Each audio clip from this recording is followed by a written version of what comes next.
Abhishek Sharma DJ Abhishek Sharma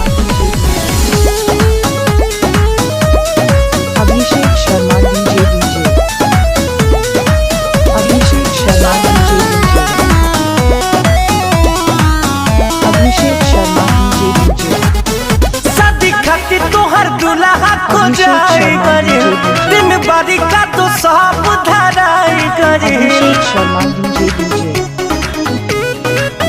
शादी खातिर तोहर दुल्हा को जाए करे दिन बारी का तो सब धराई करे।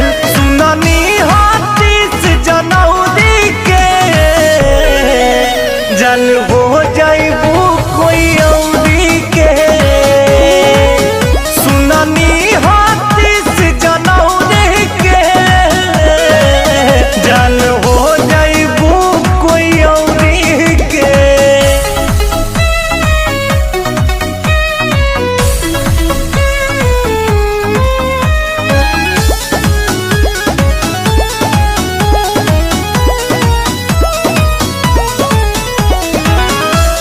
उठ जब डोले तोहार ए जान